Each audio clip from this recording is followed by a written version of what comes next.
Good afternoon and salam Ibu Pertiwiku. South Korea's military said North Korea fired two short-range ballistic missiles off its east coast on Wednesday in defiance of UN resolutions, less than a week after Pyongyang's first weapons test in more than 2 months. Observers said the launches were aimed at ramping up pressure on the United States to make concessions as the two countries are struggling to resume diplomacy on the North nuclear weapons program. It is said both missiles were believed to have flown about 250 kilometers at a maximum altitude of 30 kilometers, and that South Korean and US militaries were trying to find more details of the launches. A Joint Chiefs of Staff statement has urged North Korea to stop this kind of behavior. North Korea's state media said the tests were supervised by Kim Jong-un and were designed to deliver a solemn warning to South Korea over its purchase of high-tech US-made fighter jets and planned military drills that Pyongyang sees as an invasion rehearsal.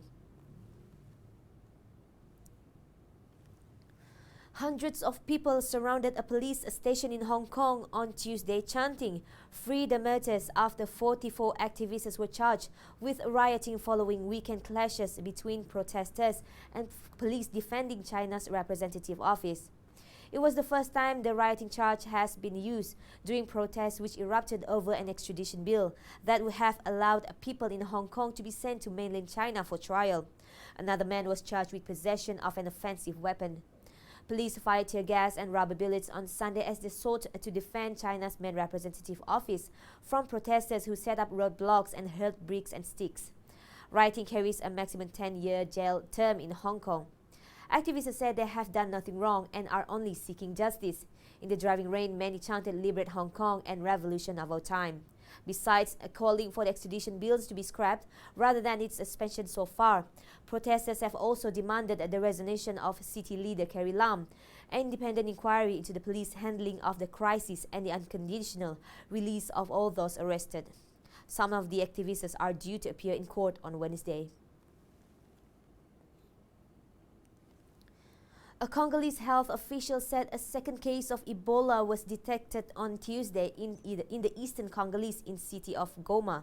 Increasing concern the virus could establish a foothold in the densely populated area close to the Rwandan border.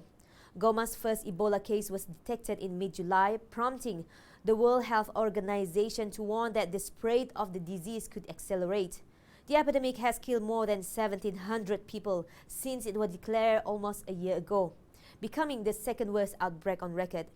The latest person in the disease started developing symptoms on July 22nd after arriving from a mining area outside the city. The head of Congo's Ebola response team, Jean-Jacques Muyemba, was quoted as saying in an official statement, "Health officials believe the patient is not connected to the first case in Goma." Muyemba said, unlike the first case, the latest patient will be able to receive appropriate treatment in Goma as a facility has been opened in the city, which is more than 350 kilometers south of where the outbreak was first detected. Goma has been preparing for Ebola to arrive in the city for a year, setting up hand washing stations and making sure motor to taxi drivers do not share helmets.